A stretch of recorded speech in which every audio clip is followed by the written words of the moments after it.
de caractère, quelque chose. Attends, je vais essayer le châtaigne. Ici. Bonne journée madame, merci, au revoir. Pour être un bon boulanger, pas de place à l'improvisation, surtout quand on décroche le nouveau label Boulanger de France. Erwan Chevalier s'est installé à son compte en mars dernier. Il vient de recevoir cette distinction. Le point essentiel, c'est le tout fait maison. Après, la charte est beaucoup plus vaste, il y a énormément de choses dedans. Donc il va y avoir forcément la retransmission de savoir, donc avoir des apprentis, privilégier le circuit court, éviter le gaspillage en fait. Donc on travaille avec une association pour nos invendus.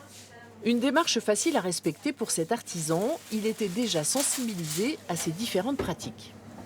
Ça nous permet de nous démarquer de toutes ces franchises ou tous ces semi-artisans qui vont avoir recours souvent à des procédés plus ou moins douteux. Il y a des tas de choses qui peuvent faciliter le travail, comme acheter ses génoises, acheter ses coques de pâte à choux. Donc du coup, c'est de l'artisanat, mais c'est pas encore, c'est pas comme on le voulait, quoi. Donc nous, on voulait vraiment tout faire de A à Z.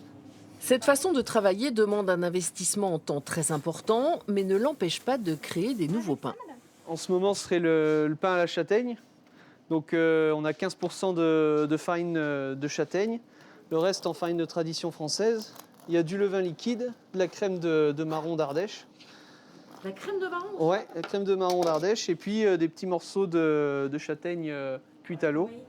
D'autres produits originaux sont vendus ici, comme le pain norvégien. Seul problème pour Erwan Chevalier, pour l'instant, il n'arrive pas à recruter un pâtissier et propose donc une gamme de gâteaux très réduite.